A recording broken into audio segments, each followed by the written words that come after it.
Saya berdiri di tengah kelas dengan percaya diri. Di bawah tatapan bingung guru dan teman-teman sekelas. Saya diseret pergi oleh guru pengawas. Ling Zongqian berteriak ke arah kelas. Tidak apa-apa, tunggu lain kali ya. Aku akan membelikanmu pesawat mainan. Teman, kamu tidak apa-apa? Guru pengawas bertanya sambil mencengkeram lengan saya erat-erat. Memangnya saya sedang melakukan perilaku aneh apa? Tidak apa-apa, saya menggelengkan kepala. Guru, apakah Anda pernah mengalami situasi seperti saya sebelumnya? Belum pernah. Hari ini Anda baru melihatnya. Saya melepaskan tangan guru itu dan berlari menuju ambang jendela. Seluruh tubuh saya melayang di udara setinggi 5 lantai. Tapi kali ini ada percepatan jatuh bebas. Tubuh saya menghantam tanah seperti gumpalan lumpur busuk. Seberapa parah kondisinya, saya tidak bisa melihatnya. Karena tepat di saat saya mati, kesadaran saya langsung ditarik keluar. Lalu saat saya membuka mata kembali, saya sudah duduk kembali di kursi ujian. Segera setelah itu, siaran kembali mengumumkan ujian dimulai. Silakan peserta mulai menjawab soal. Saya kembali ke waktu sebelum ujian dimulai. Dan siklus ini sudah terjadi 40 kali. Tentang aturan siklus ini, saya menyimpulkan beberapa poin. 1. Rentang waktu siklus. Dimulai dari waktu ujian dimulai sampai ujian berakhir. Berakhir sama seperti lonceng ujian yang berbunyi. Melalui tes terakhir. Kematian saat ujian akan memicu siklus berikutnya lebih awal. 3. Semua siklus tidak saling memengaruhi.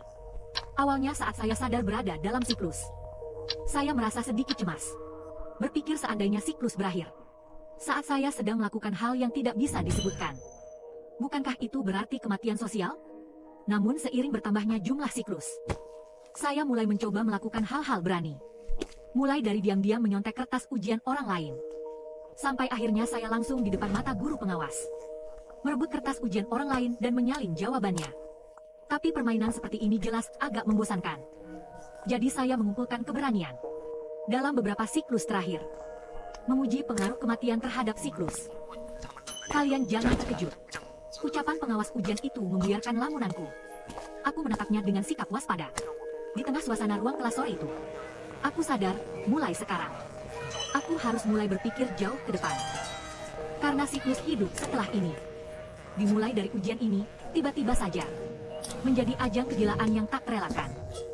Tugas utama yang harus kulakukan saat ini adalah memikirkan cara kabur dari ruang ujian ini. Aku tidak membuat rencana yang mendetail. Otakku memerintahkan untuk bangkit berdiri dengan cepat. Di tengah ruangan ujian itu, aku melakukan aksi nekat. Memanfaatkan momen saat pengawas dan peserta ujian lengah. Aku menginjak meja, melompat melewati pengawas, dan berlari keluar. Aku benar-benar kabur. Pengawas di belakangku berteriak-teriak. Tak lama kemudian, di depan tangga lantai itu, tiba-tiba muncul seorang pengawas lain yang berseragam merah. Dia merentangkan kedua tangannya layaknya pemain basket menjaga ring. Entah kemana arahnya. Aku tak peduli, langsung saja menabrak tubuhnya. Hanya terdengar suara erangannya. Tanpa menoleh, aku terus lari, sambil mengabaikan teriakannya. Lalu aku terus berlari menuju lantai dasar. Di pintu lobi lantai dasar ada 2 penjaga keamanan. Aku menerobos mereka butuh 2 detik untuk bereaksi dan berdiri. Tapi aku sudah berhasil sampai di luar gedung sekolah. Sinar matahari di luar ruangan terasa menyengat. Bahkan terasa cukup tajam. Namun, itu tidak mengurangi kecepatan lariku. Saat itu di pintu gerbang, sudah berkerumun banyak orang tua. Saat mereka melihatku keluar, mereka tampak terkejut. Petugas keamanan yang menjaga gerbang segera meninggalkan tugas mereka dan berlari ke arahku. Aku melihat celah di antara kerumunan orang tua. Langsung saja aku berlari ke arah itu. Aku menghindari orang-orang yang menghalangi jalanku dan berhasil menjauhkan diri dari kejaran mereka. Setelah aku melewati beberapa persimpangan, barulah aku perlahan mengurangi kecepatanku. Jika pelarian ini berakhir begitu saja, aku pasti akan masuk berita. Untuk waktu selanjutnya, aku melanjutkan perjalananku dengan santai di jalanan. Sebuah bus umum berhenti tepat di depanku. Supirnya bertanya apakah aku mau naik. Aku mengangguk, lalu naik ke atas bus, mencari tempat duduk di dekat jendela. Saat mesin bus mulai menderu, baru kusadari kalau aku tidak tahu bus ini mau kemana. Di dalam bus terasa sejuk. Penumpangnya pun sedikit. Bahkan saat bus berhenti di tengah jalan, tak ada siswa yang datang dan ribut naik ke bus. Gedung tinggi dan toko di luar jendela perlahan menghilang. Lambat laun berubah menjadi bangunan rendah di pinggiran kota. Sepertinya bus di putaran waktu ini akan membawaku ke tempat yang sangat jauh. Tempat tempat yang belum pernah kudatangi sendirian. Tapi saat aku berniat menanyakan tujuan akhir bus ini, dalam sekejap mata, aku sudah kembali lagi ke meja ujian. Lingkup 2 putaran waktu yang begitu cepat ini masih terlalu singkat. Selamanya tak akan pernah bisa sampai ke tujuan akhir bus itu. Cepat mulai. Silakan dimulai, peserta ujian. Siaran itu kembali berbunyi. Ini adalah kali ke-44 aku mundur. Sudah seperti refleks alami. Aku mengikuti rute pelarian dari putaran sebelumnya. Berlari kabur dengan cepat. Setelah mengalami kepanikan saat kabur di putaran sebelumnya, kali ini aku seperti berjalan di tempat yang kosong. Aku menerobos sampai ke lantai 1 gedung sekolah. Tapi saat aku sampai di pintu utama, aku benar-benar terpaku. Karena 2 satpam yang seharusnya duduk santai di pintu, kini sedang menekan seorang peserta ujian dengan keras. Aku sama sekali tidak kenal peserta itu. Tapi melihat ekspresinya yang tak berdaya, sepertinya dia sudah membuat kesepakatan dengan satpam. Aku tak percaya dengan apa yang terjadi di depanku. Tapi itulah kenyataan yang ada di depan mata. Ini adalah kejadian baru yang tak pernah ada di putaran sebelumnya. Belum sempat aku berpikir matang, guru di putaran ini yang ada di belakangku langsung menangkapku. Segera setelah itu, beberapa guru muncul dan menahanku. Selanjutnya, aku sama seperti peserta ujian itu, dibawa paksa oleh beberapa guru ke sebuah ruang kelas kosong. Katanya situasi sudah dilaporkan. 2 peserta ujian ini mengganggu ketertiban ujian. Nanti akan ada orang yang membawa mereka keluar dari ruang ujian. Beberapa guru berbisik sebentar lalu bersiap pergi. Hanya menyisakan 2 petugas keamanan yang menjaga kami. Aku tak peduli lagi apakah ada orang lain di sana. Lian Luo berkata kepada peserta ujian di sampingnya. Poinnya, kamu belum tunggu aku selesai bicara. Peserta ujian itu malah memotong dan bertanya balik tentang kondisiku. Menghadapi pertanyaan balik itu, aku agak bingung. Tapi aku tetap mengangguk. Sudah berapa kali? Ini yang keempat kalinya. Kalau kamu, 4 kali. Setelah diajak bicara, ternyata dia baru melewati 4 kali ujian. Melihat tekadnya untuk kabur dari ruang ujian, ditambah kali ini, sudah yang keempat kalinya. Total 4 kali. Peserta itu berbisik pelan. Tangannya juga terarah padaku. Sepertinya dia menganggapku sebagai senior. Apa ada orang lain yang ujiannya seperti kita? Sejauh ini selain kamu, aku tidak melihat orang lain. Siapa namamu? Namaku Liu. Ruang ujian ada di kelas pertama lantai 2. Aku ingat. Setelah ujian dimulai segera, aku akan mencarimu. Setelah bicara begitu, aku langsung mendorong petugas keamanan. Lalu berlari kecil keluar ruangan. Tanpa menoleh, aku menyusuri tangga naik ke lantai paling atas gedung sekolah. Siswa, cepat turun. Jangan macam-macam. Petugas keamanan dan guru menatapku dengan cemas. Aku melambaikan tangan. Lalu di tengah seruan orang-orang, aku melangkah 1 langkah ke tepi. Sebenarnya hatiku masih agak. Bagaimana kalau aku gagal melompat? Tapi bagaimana bisa tahu kalau tidak mencoba? Sesaat setelah jatuh ke tanah, saat aku membuka mata lagi, aku sudah kembali ke ruang ujian.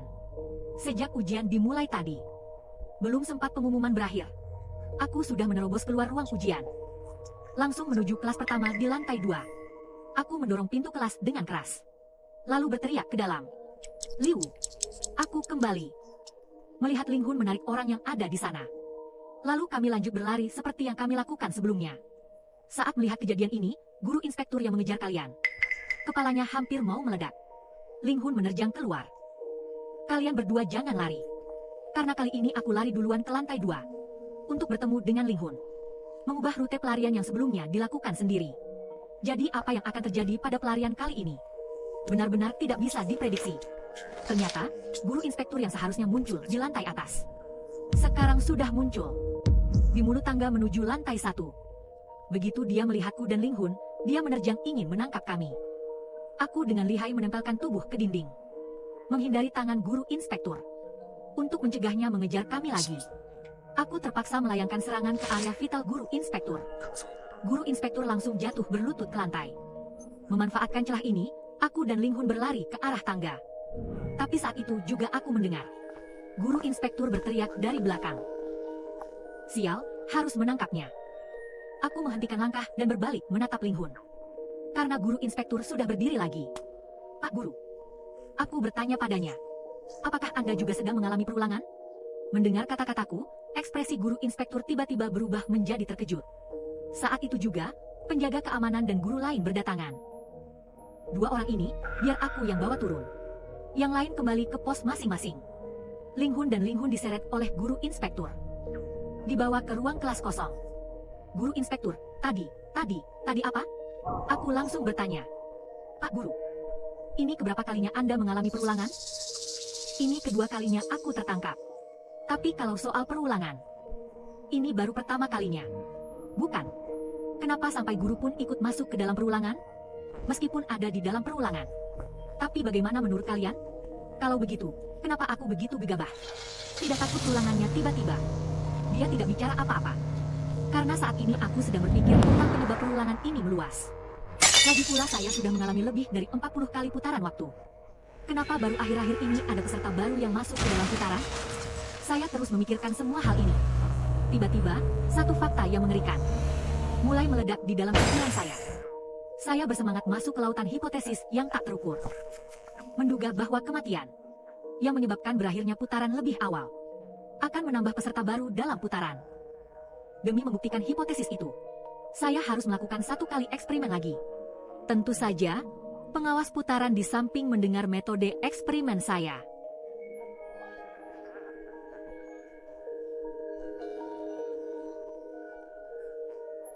Kami sampai di atap gedung sekolah. Setelah kita mati, apa yang akan terjadi pada kita?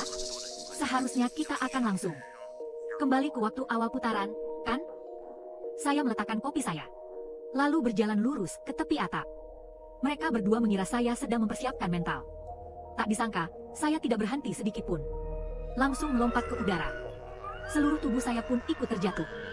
Sampai saat terakhir, saya masih bisa mendengar teriakan 05 dan jeritan panik sang pengawas putaran. Ujian dimulai. Siaran radio berbunyi lagi. Suaranya langsung terdengar di ruang kelas saya. Sesuai perjanjian putaran waktu kita, pengawas dan 05 menunggu saya di lantai 1. Kami pun langsung mencari para siswa. Setelah bertanya kepada 10 lebih peserta ujian, kami akhirnya menemukan peserta baru itu. Seorang peserta yang tampak gelisah. Peserta itu gemetar ketakutan. Seperti anak kecil yang melakukan kesalahan. Tapi wajar saja dia bereaksi seperti itu. Karena baru saja masuk ke dalam putaran. Belum sadar apa yang sebenarnya terjadi. Sudah langsung kami temukan. Selanjutnya, saya dan Lin Wu saling bertukar pandang.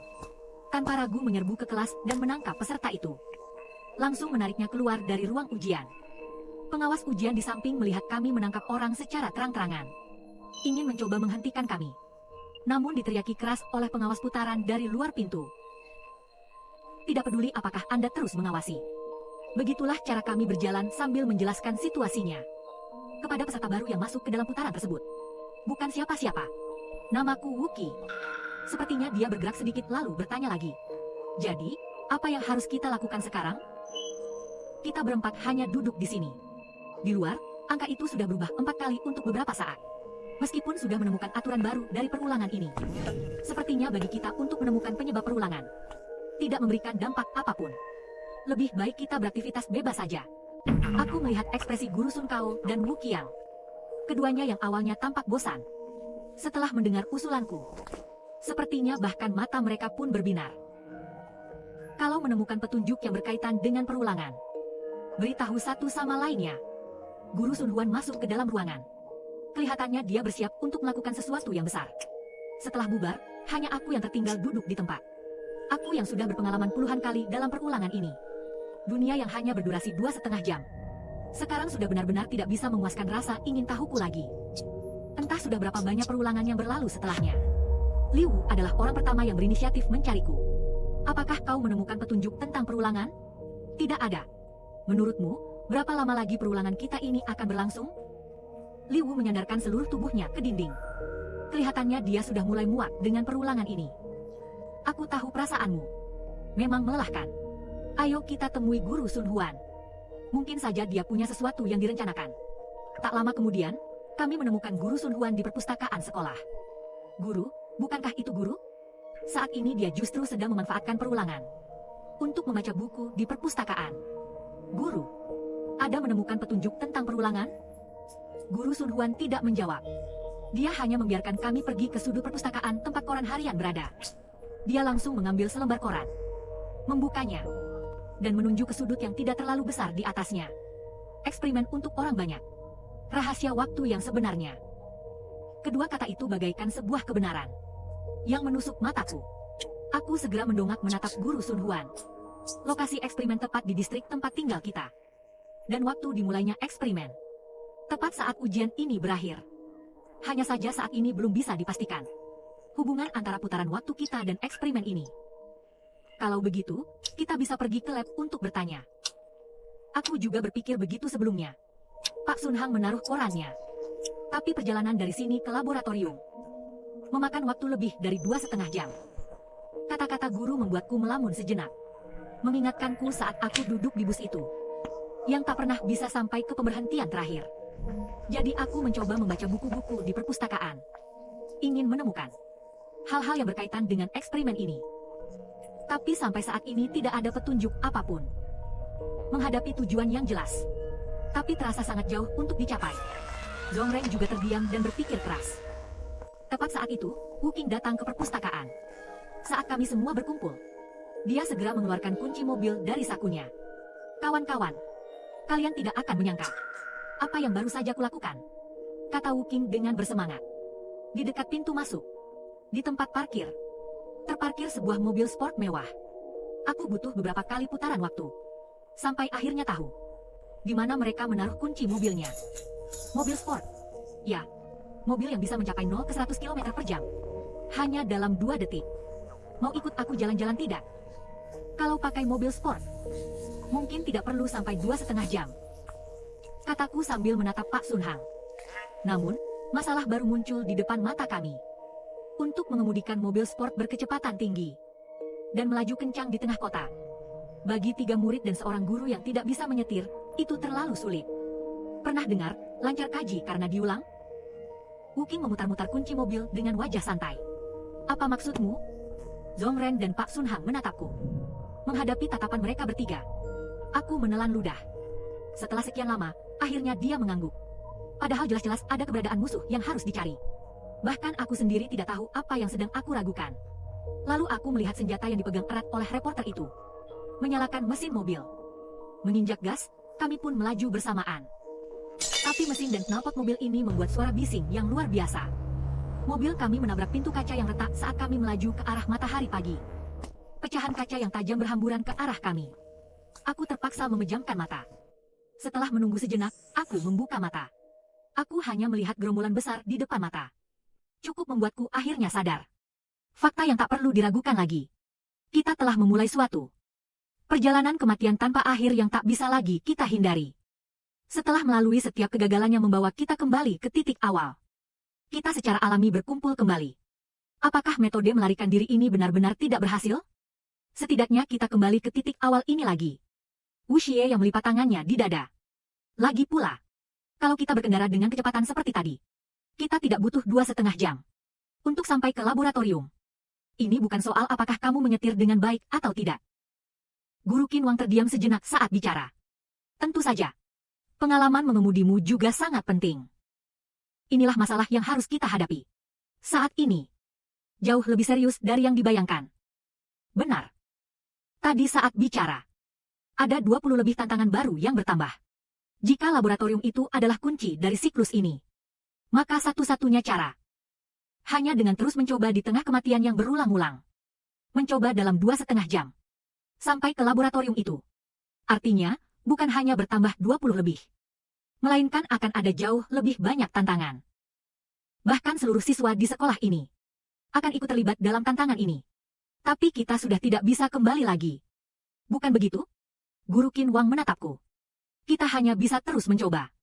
Terus mati. Ini terdengar sangat gila. Kita memulai kekacauan ini.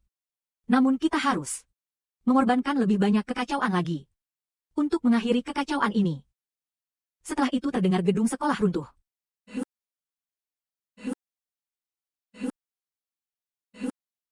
Kurasa kekacauan sudah dimulai. 20 lebih pelintas waktu ini sudah cukup untuk membuat bingung. Di tengah kekacauan ini, jika kekacauan seperti ini tampaknya juga memberi kita banyak keuntungan. Para pelintas waktu yang baru muncul itu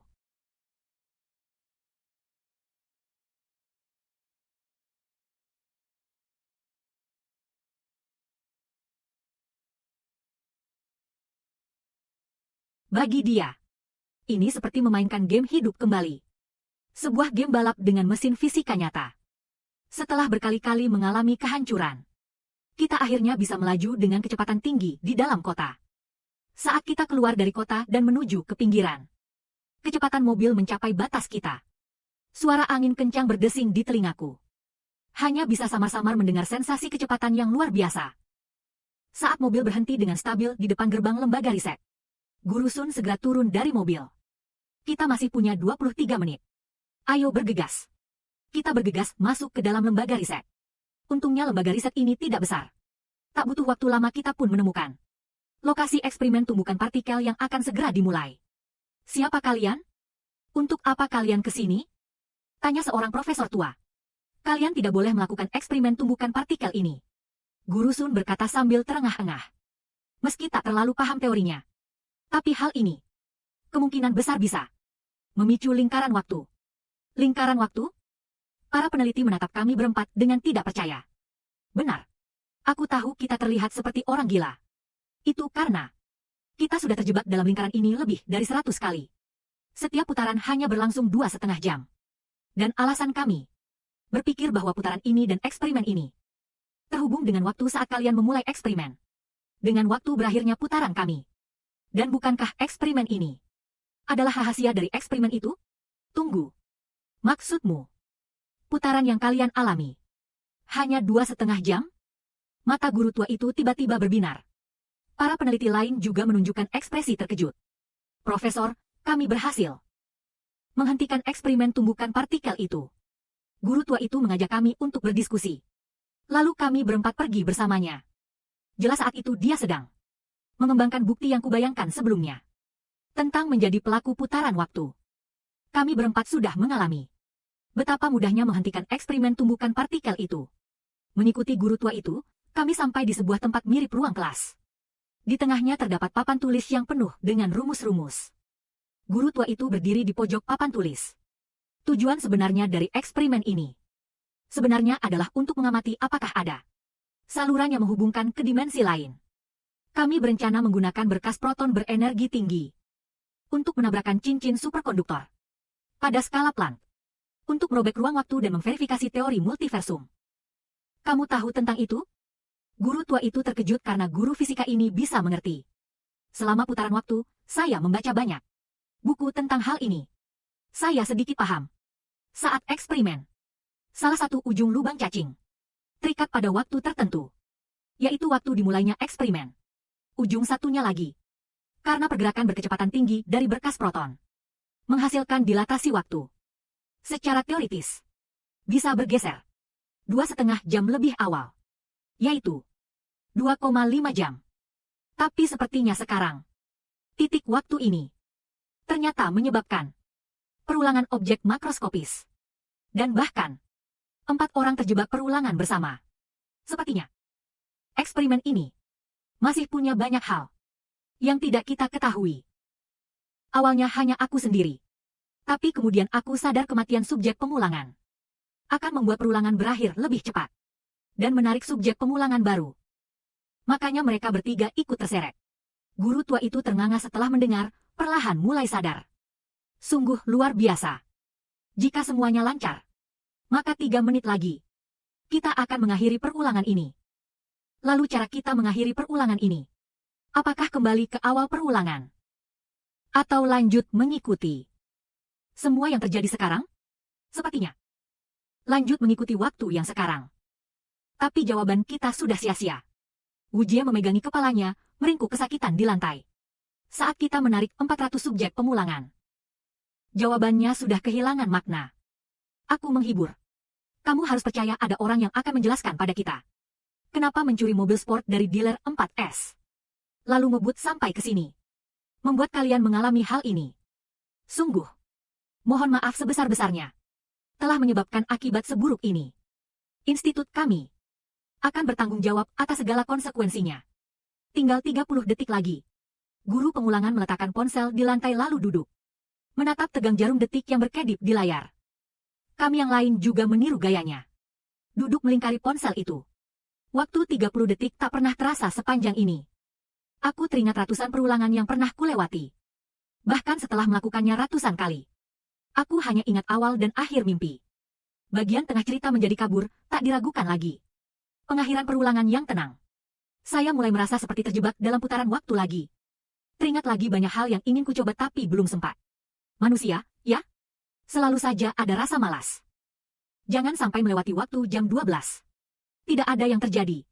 Tidak ada perasaan tercabut dari kenyataan. Suara pengumuman ujian sialan itu juga tidak muncul di telingaku. Kita berhasil. Kita memecahkan putaran waktu ini. Lalu kita pun tertangkap. Tepat di saat 2 jam 31 menit.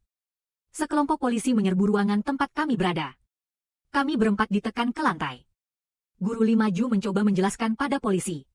Tapi omong kosong soal pengulangan waktu itu hampir membuatnya dibawa pergi polisi. Duduk di mobil polisi, aku menatap pemandangan luar dengan tenang. Aku mendengar dari mulut polisi. Tempat ujian kita sudah kacau balau. Polisi tentu saja sudah masuk ke lingkungan sekolah. Mengendalikan siswa dan guru yang bertingkah aneh itu. Sebagian besar dikendalikan oleh atasan. Setidaknya sudah bisa diatasi. Kata-kata seperti, aku terjebak dalam putaran waktu. Jangan-jangan kamu juga seorang penjelajah waktu? Polisi di dalam bertanya soal putaran itu. Aku merasa sedikit canggung. Tapi aku tidak berniat menyembunyikannya. Akulah yang pertama ditanya. Selanjutnya aku menceritakan pada polisi. Bagaimana aku menemukan aturan putaran waktu. Dan bagaimana pengalamanku bersama yang lain memecahkannya. Aku rasa petugas pencatat di samping bahkan berpikir. Catatannya terasa seperti sedang menulis novel fiksi ilmiah. Untungnya pihak lembaga penelitian bersedia bertanggung jawab atas semua ini. Hanya saja ku dengar mereka butuh waktu lama hanya untuk menjelaskan ke berbagai departemen. Akhirnya mereka percaya bahwa ini adalah eksperimen yang masih berlangsung. Atau sebuah eksperimen yang terjadi di dimensi lain. Sampai di sini, hal konyol ini pun berakhir. Kemudian atasan memutuskan untuk mengadakan ujian susulan khusus bagi peserta di lokasi kami. Tentu saja, ujiannya tidak akan sama dengan yang sebelumnya. Semuanya seolah tidak pernah terjadi. Terlepas dari mereka yang berada di luar garis waktu. Kembali ke kehidupan normal, bagaimana ujiannya? Yang datang ternyata Lilu dan Wuya. Keren sekali. Hanya saja sayang, jawaban yang susah payah kita hafalkan. Tidak terpakai lagi. Jadi pembalap mobil. Wu Jiang masih menatap ke kejauhan. Ke arah mobil sport yang sepertinya untuk pameran listrik itu. Kalau begitu, bolehkah aku jadi asistenmu? Bolehlah. Kawan, kita sudah ratusan kali bertaruh nyawa bersama. Nanti kalau kamu sukses, jangan lupakan aku ya. Kuo tersenyum pasrah melihat mereka berdua pergi menjauh. Lalu berbalik pergi. Mungkin karena terlalu sering mengalami pengulangan. Saat ini baru sadar bahwa ini adalah ujian terakhir. Setelah ujian ini berakhir, aku akan mengakhiri masa-masa yang disebut sebagai perjuangan belajar itu. Dalam artian tertentu, masa perjuangan belajar itu tidak jauh beda dengan pengulangan yang kualami. Sama-sama terjadi berulang kali tanpa henti. Bisa dibilang masa-masa itu adalah mimpi buruk bagi setiap murid. Tapi seperti saat aku di ruang penelitian. Duduk di lantai melihat jarum detik. Menjelang jam 12, rasanya sama saja. Tidak mulai terbiasa dengan hal yang tidak berubah. Malah merasa sangat gugup. Aku takkan bisa kembali ke masa lalu. Takkan bisa kembali ke pengulangan yang dibenci sekaligus dirindukan itu. Tidak ada orang yang akan selamanya terjebak dalam pengulangan. Waktu akan terus mendorongmu maju setelah berputar beberapa kali. Kali ini aku berjalan pelan melewati rute pelarian yang dulu. Tanpa sadar aku sampai lagi di halte bus. Kamu menunggu bus di halte? Pintu terbuka, hembusan AC yang familiar menyapa. Ayo naik. Mau pergi? Ayo. Sampai. Pria paruh baya itu